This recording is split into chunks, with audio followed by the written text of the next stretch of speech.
Hi friends, Veeramaran சீரியலில் ஒரு அட்டகாசமான ப்ரோமோ பற்றி தான் இந்த வீடியோவில் பார்க்க போகிறோம். அதுக்கு முன்னாடி நம்ம சேனலை சப்ஸ்கிரைப் பண்ணாதவங்க கீழே இருக்கிற சப்ஸ்கிரைப் பண்ண கிளிக் பண்ணிவிட்டு பக்கத்தில் இருக்கிற பெல் பட்டனையும் கிளிக் பண்ணிடுங்க.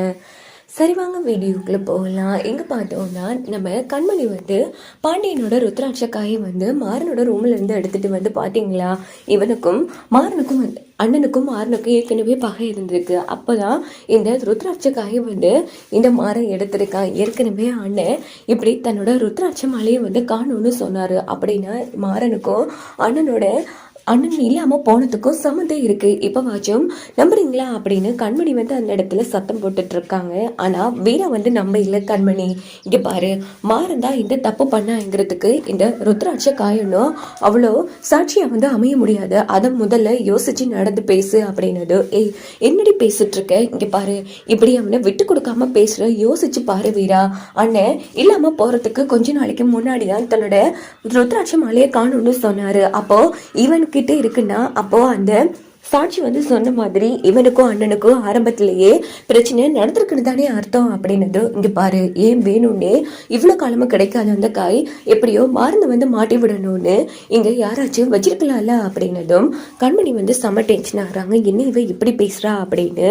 உடனே நம்ம ராமச்சந்திரன், இங்க பாருங்க, எதுவா இருந்தாலும் நல்லபடியா நடக்கும். அதே மாதிரி யாரு தப்பு பண்ணாங்களோ அந்த கடவுளை காட்டி கொடுப்பாரு. கொஞ்சம் எப்ப பார்த்தாலும் ஒண்ணு மறைஞ்சிருக்கணும் அர்த்தம் கிடையாது. ஒரு நாளில ஒரு நாள் அது வெளிவரத்தான் செய்யும் அப்படின்னு ராமச்சந்திரன் சொன்னதும் இந்த பக்கம் நம்ம ராகு நடக்க ஆரம்பிக்கிறாங்க. இந்த பக்கம் பார்த்தோன்னா கொஞ்ச நேரம் கழிச்சு வீட்டுக்கு நம்ம மாறனோட லாயர் வராங்க. அங்கே பார்த்தோன்னா என்னாச்சு சார், மாறனை வெளியில் எடுக்கிறதுக்கு எதுவும் வழி இருக்கா அப்படின்னு வள்ளி கேட்குறாங்க. உடனே ராமச்சந்திரன் அவங்கள உட்கார வச்சு பேசிட்டு இருக்காங்க. உடனே அவங்க என்ன சொல்றாங்கன்னா, இங்கே பாருங்கம்மா, அந்த சாட்சி எனக்கு என்னமோ திருட்டுத்தனமா பொய் சொல்றானோன்னு தோணுது அப்படின்னதும். பொய் சொல்றானோன்னு இல்லை சார், அவன் உண்மையிலேயே பொய் தான் சொல்றான். ஏன்னா அவன் சொல்ற பல விஷயங்களை வச்சு பார்க்கும்போது அவன்கிட்ட பொய் இருக்குன்னு தான் தோணுது. ஏன்னா அவன் நடக்காத விஷயங்களையும் சேர்த்து சொல்லிட்டு இருக்கான் சார். எப்படியாச்சும் வர வழக்குல நாம கேட்கிற கேள்வியில அவன் உண்மையெல்லாம் போட்டு உடைக்கணும் அப்படின்னதும். ஆமாமா, நீங்க எதை பத்தியும் கவலைப்படாதீங்க, ஏன்னா அவன் ஒரு பொய்யான சாட்சி, என்னால புரிஞ்சு கொள்ள முடியுது அப்படின்னது. எப்படி சார், எதை வச்சு கொண்டு சொல்றீங்க அப்படின்னு ராமச்சந்திரன் கேட்கிறாங்க. சார், நான் இத்தனை வருஷமா இதுல கடமை ஆட்டிட்டு இருக்கேன். ஒருத்தன் எப்படி பதில் சொல்லுவான்னு எனக்கு தெரியாதா என்னால உறுதியா சொல்ல முடியும் சார்.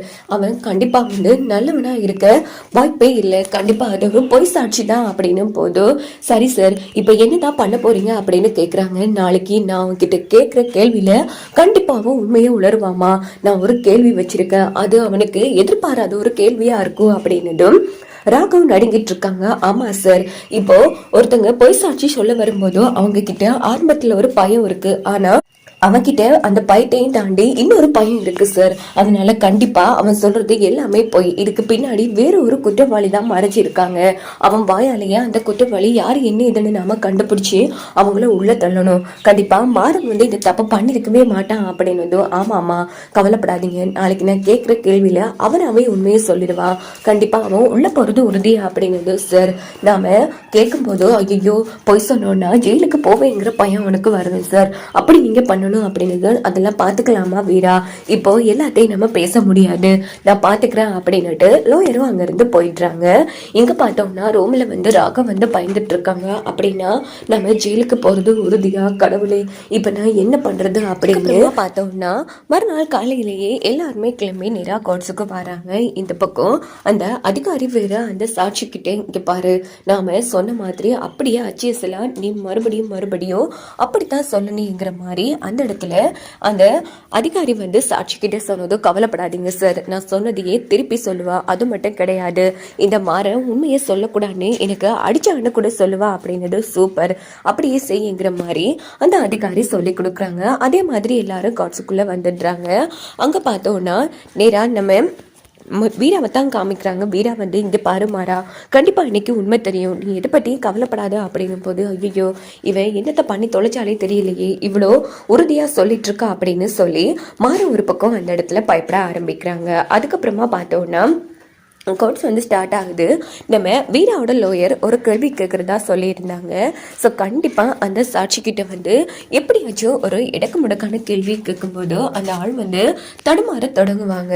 இப்படி பாண்டியனை வந்து இல்லாமல் பண்ணாங்க இல்லையா, பாண்டியனும் மாறனும் வந்து சண்டை பிடிச்சாங்க அப்படின்னு சொன்னால் உங்களுக்கு பாண்டியனை முன்கூட்டியே தெரியும்னு அப்படின்னதும் உடனே அந்த விட்னஸ் வந்து யோசிப்பாங்க. ஏன்னா அவனுக்கு பாண்டியனே ஃபர்ஸ்ட் யாருன்னே தெரியாது.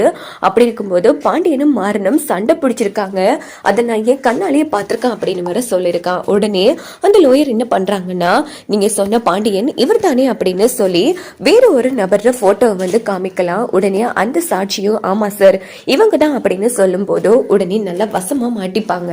அப்ப லோயர் சொல்லுவாங்க, சார் ஒரு விஷயம் தெரியுமா, ஃபர்ஸ்ட் இவனுக்கு பாண்டியன் யாருன்னே தெரியாது சார், நான் காட்டின போட்டோ வந்து வேற ஒரு நபருடையது.